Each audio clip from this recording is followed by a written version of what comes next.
Hey guys, it is great to see you all again. I hope you all had a really great day.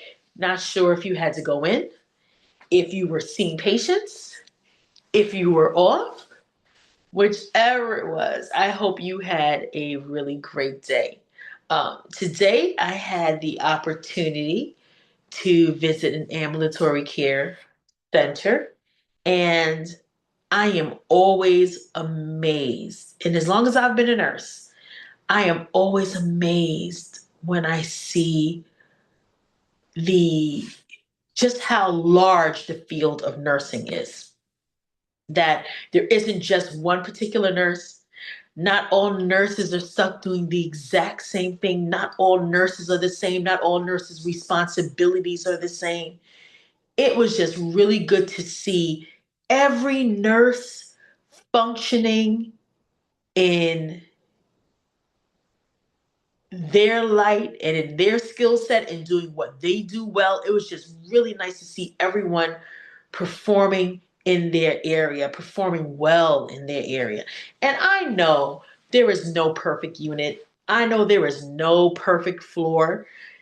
It's just like a family. There's no perfect family. But I will say it's really good to see when a team pulls together and works together. I even had one of the providers look at me and was like, "You're really smiling a lot." Like I heard him explaining something to a patient, explaining the procedure and what was going to be done, and so on and so forth, and what anesthesia would be used, and these different things. And I was like, "Yeah, it's just really good to hear when providers or those who are part of a patient's care when they take the time to make sure the patient understands what's being said, that the patient understands what's going on. Because oftentimes we've had providers who will come in, explain things to a patient, and the patient nods, is affirming everything. And as soon as the provider leaves the room, the patient looks at us and looks at me and says, "What did they say? What did they mean?" And then I have to take the time to go back and re-explain things and change the wording up so that the patient understands exactly what's going on. It was just a breath of fresh air to see that today. And I'm sure it's happening in facilities and in hospitals and in agencies and areas everywhere. But it's just really good because sometimes we can lose sight of those things that are still really important, especially if it's the kind of place where the patient is only with you for a day or only with you for a set amount of time, a couple of hours, whatever it is. That means that we have the ability to impact someone's life in that short period of time that they're with us. I know it may seem like, we get so used to the day to day. We get so used to the routine, get them in, get them out. But you don't know. You're explaining things. You're taking the time with this patient. You're going the extra mile. It might not even be a large thing, means so much to them and has such a great impact when it's all said and done. We often have patients who will come back who remembers that one nurse who took the time to be considerate when it came to explaining things to his wife, or when they took the time to make sure that they had the extra things they needed to be comfortable in the room, when they took the time to make sure that the dietary needs were specific and just what the patient wanted and needed so that their stay could be as pleasant as possible. I mean, let's be honest, no one wants to be in the hospital. No one. But for the time that our patients are with us, we have such an opportunity to make their lives better.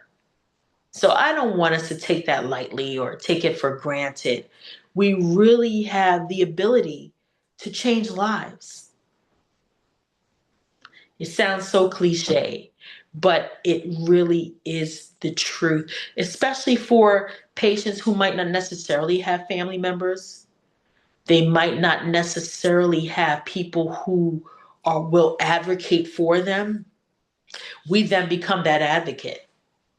And as draining as it can be, it really is a privilege to be able to advocate for someone on their behalf, to speak to a situation and speak to circumstances that they don't always necessarily have the words for, but you have more than the words for it. You have the knowledge, you have the know how, you have the wisdom behind it. You know how to navigate the system to see that your patient gets what they need. That's not an easy feat. And that also doesn't come by alienating everyone or seeing yourself as an island. You are part of a team. Whether you want to be a part of a team or not, you are part of a team. And I know that's not always easy for everyone. Personally, me, I hated group projects in school. I did not like them at all. I'd rather be that person where let me know what it is you need me to do. I'll get it done. I'll get it back to you. Group projects, I'm like, oh, here we go again. But I've learned in time, maybe once I left school, how important teams really are, especially when it comes to caring for a patient, because sometimes a patient's life hangs in the balance if we as nurses can't get it together. So it's always a wonderful thing to be able to see nurses who understand each other, who communicate well, who are there to make sure that the day is pleasant for everyone. At least they do their part. No one is asking you to do more than your share. But if everyone does their part, we can have more pleasant work environments. Things don't necessarily have to be hostile and toxic and it's already the case where if you are a nurse that works 12 and 12 and a half hour days, even if you work 5/8s, 4/10s, whatever that looks like, it's a lot of time that we spend with each other.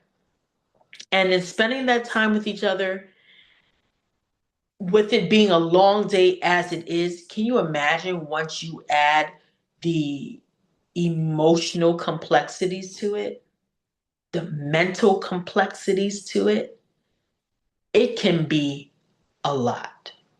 It can be a lot, which once again brings me back to what are you doing to decompress? What are you doing to keep yourself sane? What are you doing so that when you leave your facility and leave where you work, you're not mean and snappy to the ones who are closest to you, to the ones who you live with, to the ones who genuinely care about you as a person and not what you contribute to the team.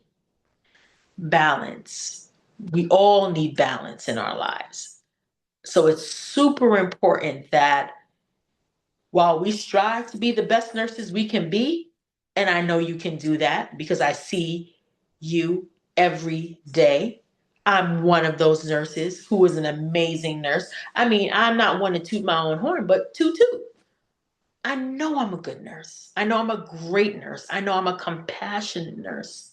I know that I will advocate for my patient down to the wire until day of discharge. I am that nurse. And I know that you are too. So I don't want you to be so frazzled that when you come in, you can't be the best person you need to be. And if you find that there are these things, let's talk about it. Let's find a solution to these things because there are solutions to them. Sometimes the solutions will come outside of management, but burnout can't be the answer for us. It just can't be. We're too important for that. We are way too important for burnout to be the last word in our lives, in our careers, in what we do, in how we do. Because we know it only takes a moment. Think about when you're not even at work, when you're extremely tired, how one little thing can set you off and change your entire mood for the day, can change the entire atmosphere for the day. And we all know a rung bell can't be unrung. There are some things that are said that can't be taken back. There are some things that are done that can't be taken back.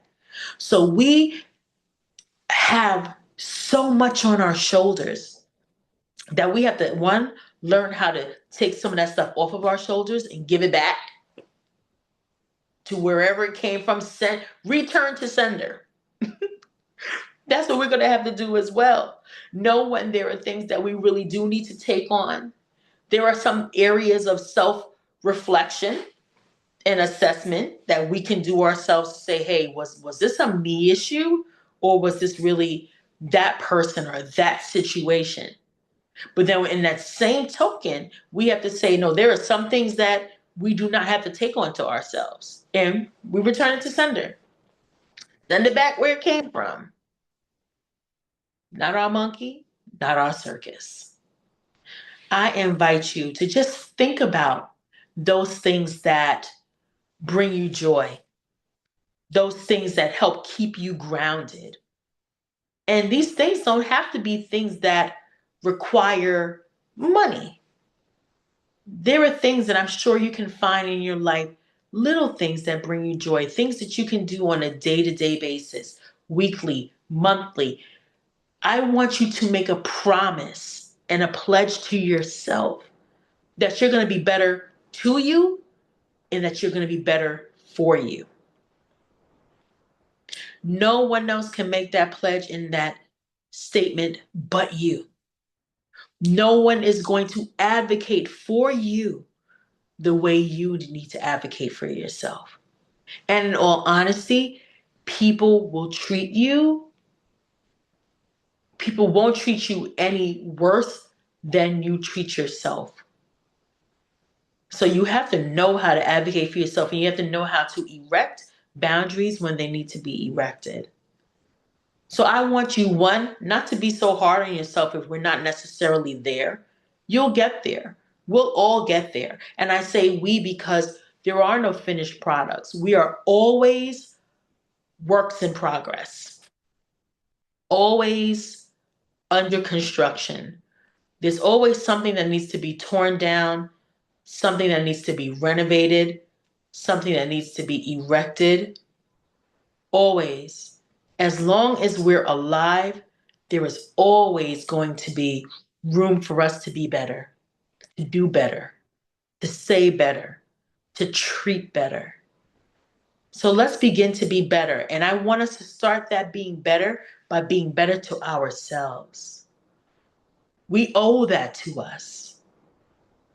Our bodies have been very good to us, our minds have been good to us.